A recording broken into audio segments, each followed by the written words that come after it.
오늘 함께 보실 말씀 사무엘하 18장 33절 말씀입니다. 사무엘하 18장 33절 말씀, 한 절 말씀입니다. 구약성경 495면에 있습니다. 함께 합독하도록 하겠습니다. 함께 읽겠습니다. 왕의 마음이 심히 아파 문 위층으로 올라가서 우니라.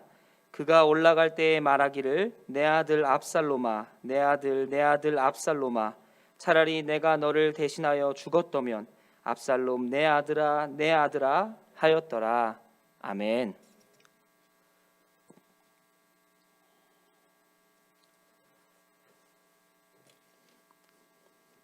수요예배에 나오신 성도 여러분 너무 반갑습니다. 오늘 말씀을 전하게 되었는데요. 제가 저번에 했던 수요 시리즈 설교의 주제가 슬픔이었는데 공교롭게도 이번에 고통을 하게 돼서 왜 저에게 계속 이런 게 걸리는지 모르겠지만 하나님께 주신 은혜를 이 안에서 함께 나누고 고통을 통해서 우리가 무엇을 알 수 있을지 함께 생각해보고 또 다윗의 삶을 통해서 어떻게 우리의 삶을 다시 한번 생각해보고 결정할지 좀 살펴보는 시간이 되었으면 합니다. 오늘은 다윗 현실의 뿌리박은 영성 17번째 시간, 고통에 대해서 좀 나눠보려고 합니다. 사실 그냥 이름만 들으면 불편하고 우리의 삶에서 없어선 하는 단어이죠. 고통. 다윗의 인생을 보면 참 멋진 사람인 것 같습니다. 그는 하나님께 순종했고 선택받았고 이스라엘의 왕이었고 시간이 많이 지났지만 지금도 다윗 왕 그러면 누구나 본받는 롤모델 같은 사람이 되었습니다. 그런데 이런 다윗에게도 힘든 시절이 있었고 고통받는 시절이 있었음을 우리는 잘 알고 있습니다. 다윗은 충분히 인간적이고 우리가 공감할 만한 사람이었습니다. 그리고 많은 사건 중에 오늘은 다윗 인생에서 나타난 고통에 대해서 조금 다뤄보려고 합니다.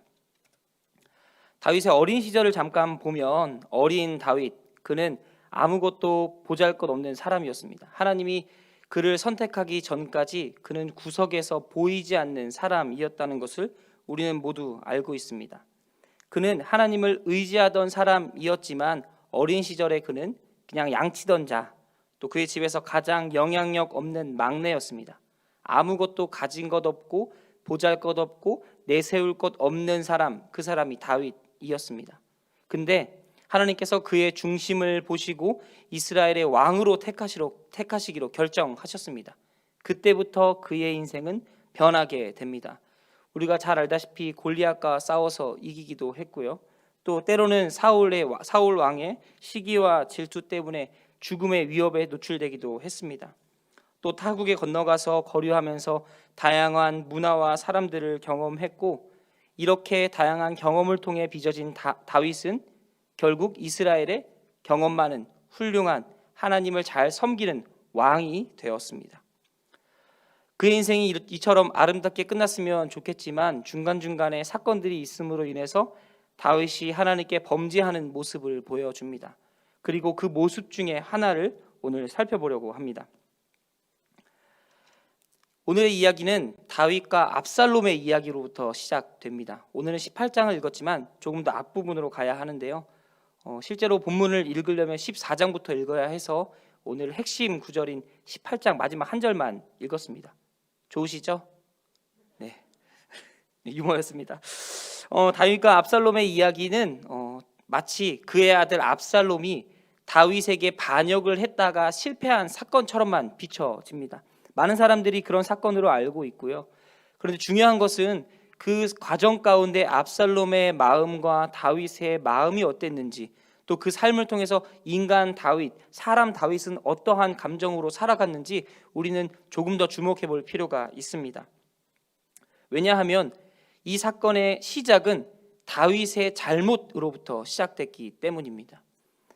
그의 아들 압살롬의 누이 다말 아시지 않습니까? 그가 다윗의 아들 중 한 사람인 암논에게 강제로 추행을 당하고 버려지게 됩니다.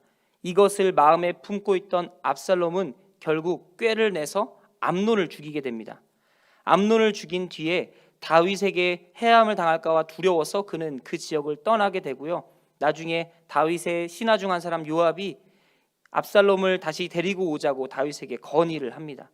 지혜로운 여인을 통해서 다윗의 마음을 움직이고 결국 다윗은 압살롬을 용서하기로 하고 이스라엘로 다시 데려오게 됩니다. 근데 이때 다윗이 진정으로 용서했을까요? 그렇지 않습니다. 우리가 읽진 않았지만 사무엘하 14장 23절 24절에는 이렇게 기록되어 있는데요. 오늘 본문이 없으므로 제가 그냥 읽어드리겠습니다. 요압이 일어나 그술로 가서 압살롬을 데리고 예루살렘으로 오니 왕이 이르되 그를 그의 집으로 물러가게 하여 내 얼굴을 볼 수 없게 하라 하매 압살롬이 자기 집으로 돌아가고 왕의 얼굴을 보지 못하니라. 다윗도 압살롬을 본 지 오래되었습니다. 그의 아들이기도 했고요. 또 그의 아들 중 하나가 잘못해서 그것에 대한 복수를 했는데 나중에 용서하기로 하고 나서 압살롬을 불렀는데 그를 보지 않습니다. 아직 그 마음속에 해결되지 않은 무언가가 있었기 때문이죠. 다윗은 겉으로는 왕이고 또 자애롭고 거룩한 척 했지만 실상으로는 그 마음속에서 아직도 압살롬을 용서하지 못한 게 남아있던 것입니다. 그는 진정으로 압살롬을 이해하기로 마음먹지 않았던 겁니다. 그냥 자신의 위치에서 용서해야 될 것 같으니까 용서하는 척만 했던 것이죠. 압살롬을 용서하지 못한 다윗은 그 응어리를 마음 깊숙이 간직하고 있게 됩니다. 그리고 이것은 죄로 발전하게 됩니다. 이것은 죄의 시작이 되어서 결국 압살롬이 다윗을 대적하고 또 다윗의 신하가 압살롬을 죽이는 사건까지 나타나게 되죠. 다윗을 닮아서 그런지 압살롬은 그 용모부터 매우 뛰어났다고 성경은 기록합니다. 이 표현이 다양하게 기록되어 있지만 성경에서는 그의 머리털이 매년 깎을 때마다 200세겔이 나왔다고 합니다. 그래서 200세겔이 얼마나 되나 검색을 해봤더니 2kg가 넘는다고 합니다. 매년 머리를 깎을 때마다 2kg씩 깎아야 되는 거죠. 말도 안 될 정도로 어마어마한 머리를 갖고 있었던 것 같습니다.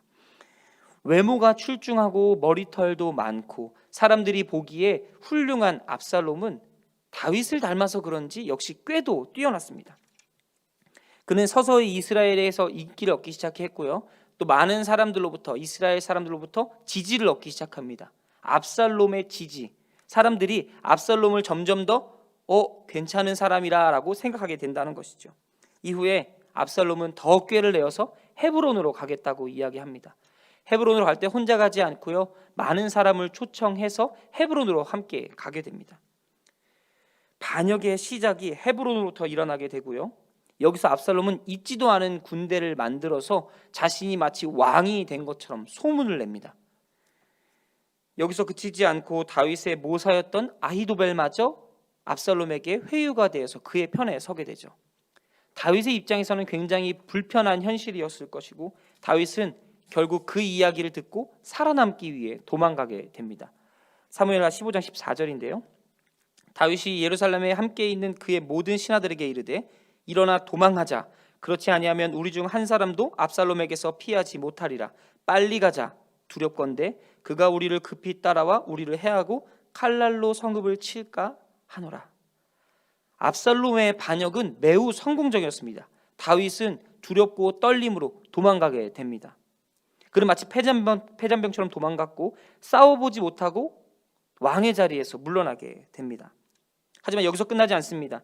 다윗에게 들리는 충격적인 소식, 아히도벨의 배신은 다윗으로 하여금 최고의 낭망의 자리에 이르게 만듭니다. 다윗은 그를 모사로서 어려운 일이 있을 때마다 항상 의지하고 묻고 대소사를 결정했는데 그가 이제는 압살롬의 편에 섰다고 이야기 듣게 됩니다. 15장 31절에 이렇게 기록되어 있는데요. 어떤 사람이 다윗에게 알리되 압살롬과 함께 모반한 자들 가운데 아히도벨이 있나이다 하니 다윗이 이르되 여호와여 원하옵건대 아히도벨의 모략을 어리석게 하옵소서 하니라. 무슨 말입니까? 다윗도 아히도벨의 힘을 알고 있었다는 것입니다. 그는 아히도벨이 얼마나 뛰어난 사람인지 알고 있었고 곁에서 봤고 함께 일했던 사람이었습니다. 다윗의 도망가는 모습은 매우 처량했습니다. 그런데 그 도망가는 모습조차 평탄하지 못했습니다. 그가 바울인 근처를 지날 때 그의 도망가는 모습을 보며 사울의 친족 중 한 사람인 시므이가 나와 그를 저주합니다.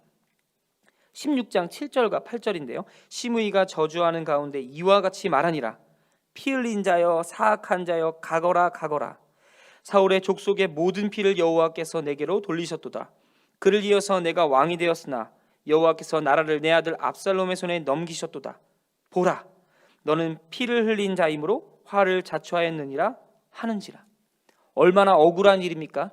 다윗은 하나님의 명령에 따라 잘 순종했고 이스라엘의 왕이 되었는데 다윗을 저주하는 자가 나타납니다. 누구라도 이 상황에선 화를 낼 법한데 다윗의 모습은 오히려 초연합니다.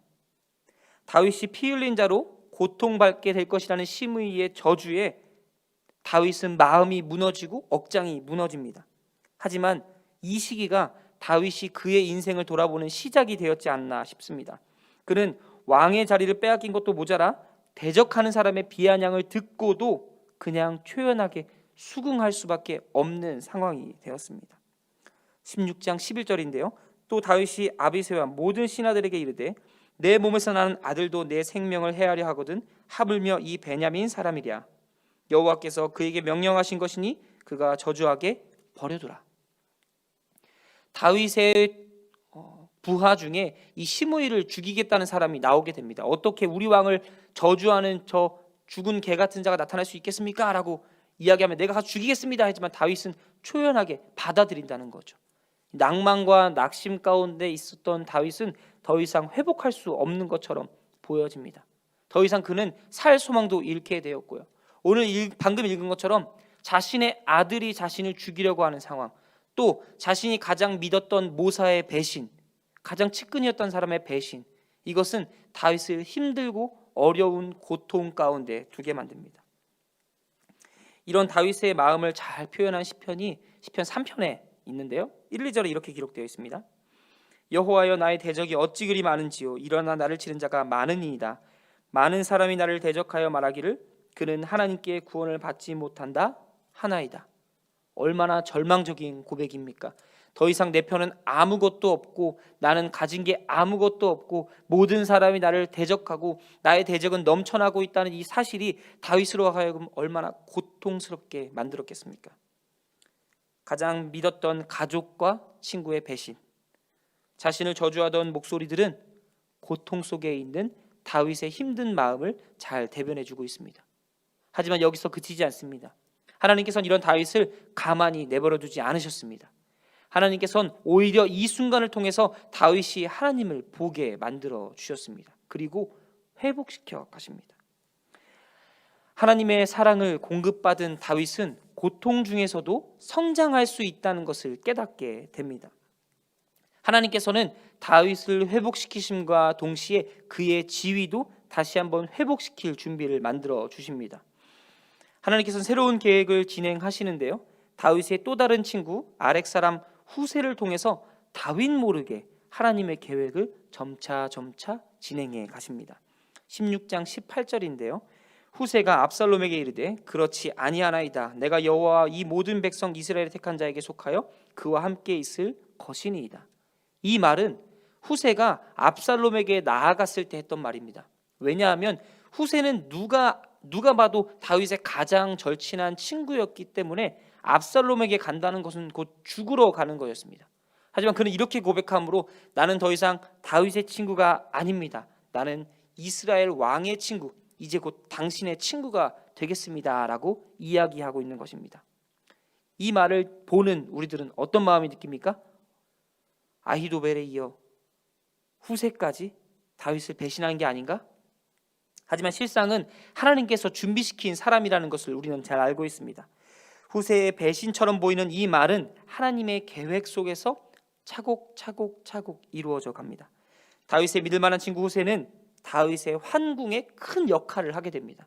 그는 당시 지혜자로 불리고 모사로 불렸던 아히도벨의 지혜와 계략을 막는 사람이었습니다.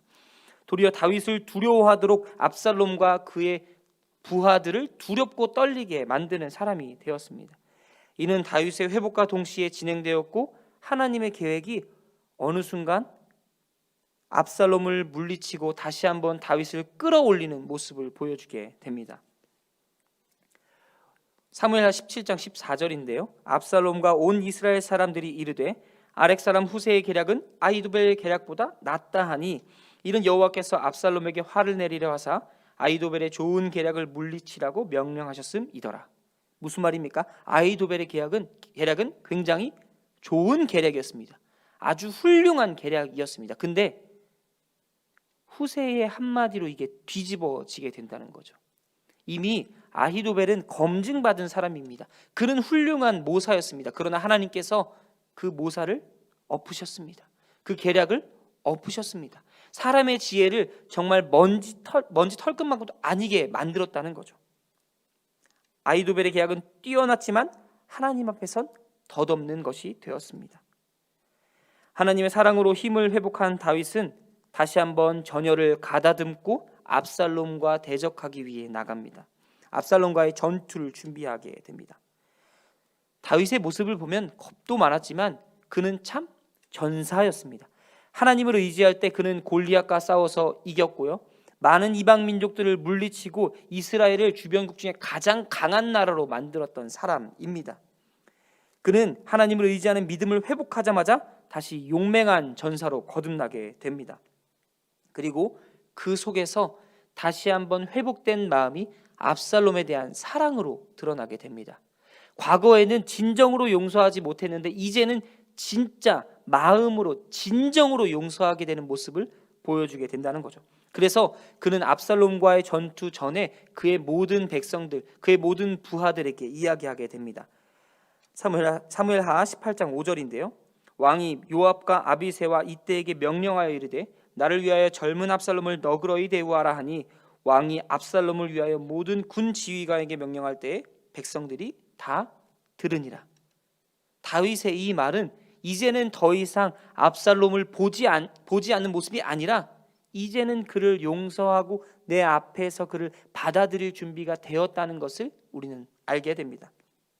하지만 다윗의 뜻과는 달리 압살롬은 그냥 허무하게 죽게 됩니다. 다윗의 명령을 소홀하게 생각했는지 아니면 잘못 이해했는지 아니면은 요압의 충성이었는지는 모르나 결국 요압은 불안의 씨가 될 수 있는 압살롬을 그 자리에서 죽이게 됩니다. 근데 압살롬의 이 죽는 모습이 너무도 처량하지 않습니까? 그의 자랑이라고 여기던 2kg가 넘는 그 머리카락이 상수리나무에 걸려서 대롱대롱 매달려 죽게 됩니다. 그는 그 용모를 의지했고요, 그의 꾀를 의지했습니다. 또 달려가던 그 노새 얼마나 튼튼한 말입니까? 그것들을 의지해서 갔지만 결국 그가 남은 것은 자신이 의지하던 것에 걸려 넘어져 죽을 수밖에 없는 위기에서 결국은 죽게 되는 모습, 이것밖에 남지 않게 된다는 거죠. 그는 공중에 걸려 대롱대롱 매달렸고 노새도 도망가고 혼자 덩그러니 그곳에 남는 모습으로 보여지게 됩니다. 그리고 18장 9절에 이렇게 기록되어 있습니다. 압살롬이 다윗의 부하들과 마주치니라.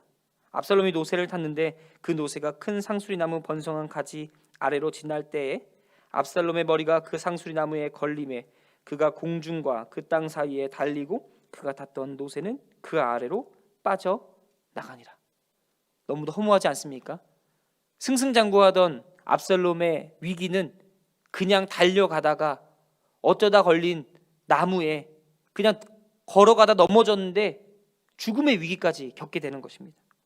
그가 의지했던 모든 것들은 더 이상 그를 도와줄 수 없게 됩니다. 압살롬을 위기에서 구해줄 수 없게 된다는 것입니다. 다윗은 끝까지 압살롬을 기다렸습니다.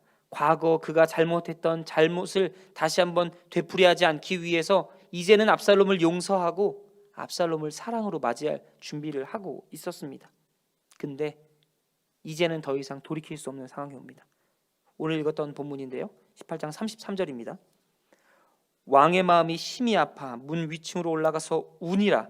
그가 올라갈 때에 말하기를 내 아들 압살롬아, 내 아들 압살롬아, 차라리 내가 너를 대신하여 죽었다면 압살롬 내 아들아 하였더라. 얼마나 압살롬을 그리워한지 보이십니까? 다윗의 이 모습을 통해서 우리는 무엇을 알 수 있습니까? 사람은 누구나 고통받고 신앙인도 고통받는다는 것을 우리는 알 수 있습니다. 하지만 이 신앙인의 고통은 성장으로 이어질 수 있다는 것도 발견할 수 있습니다. 한 단계 성장하는 게 고통이 그 시작이라는 거죠. 그 계기가 될 수 있다는 것입니다. 그러나 안타깝게도 다윗의 늦은 결단은, 늦은 회복은 결국 더 큰 고통을 가져다 주게 됩니다. 늦은 결단은 후회와 비탄만 남겼고 결국 다윗은 그의 아들을 잃은 슬픔으로 비탄에 잠기게 됩니다. 다윗은 그의 아들 압살롬을 용서하기로 결심했지만 너무 늦어버렸습니다. 그는 용서할 준비가 되어 있지 않은 모습에서 용서할 준비가 되어 있는 모습으로 왔지만 이제는 더 이상 용서할 아들이 없게 됩니다. 그는 여전히 압살롬을 미워했고 그를 받아들일 준비가 안 되어 있던 모습이었습니다. 그의 얼굴 보기를 거절하던 이 다윗의 모습을 기억해 보면 그때 왜 그랬을까 후회만 남게 된다는 거죠. 만약 그때 다윗이 압살롬을 봤다면, 용서했다면, 진정 사랑으로 품었다면 아마 다윗은 압살롬을 용서했을 것입니다. 이런 문제가 왜 발생할까요? 왜 고통 가운데 이런 일들이 항상 이어질까요? 우리가 어떻게 회복해야 되는지 그 원리를 몰라서 그런 것 같습니다. 다윗의 이야기가 우리에게 주는 교훈이 무엇입니까? 그냥 서로 사랑하라, 서로 용서하라는 교훈을 뛰어넘어서 진짜 용서하고 사랑하는 힘이 어디서 나오는가, 고통 중에서 우리를 끌어올리는 그 힘이 어디에 있는가를 주목해 보라는 것입니다. 우리가 절망 가운데 있을 때, 고통 가운데 있을 때 우리를 회복시키는 유일한 것은 오직 하나님의 사랑밖에 없습니다. 하나님의 사랑이 이 안에 없다면 그 어떤 것이 다가왔을 때 우리는 받아들일 준비를 할 수 없고, 다윗의 모습과 같이 때를 놓친 용서는 결국 용서하지 못하는 모습으로 나타나게 된다는 것이죠. 고통은 사람을 성장시킵니다. 하지만 준비되지 않은 사람은 회복이 아닌 온전한 고통만 기다리고 있을 뿐입니다. 하나님께서 우리를 회복시키신다는 믿음이 우리에게 꼭 있어야겠습니다.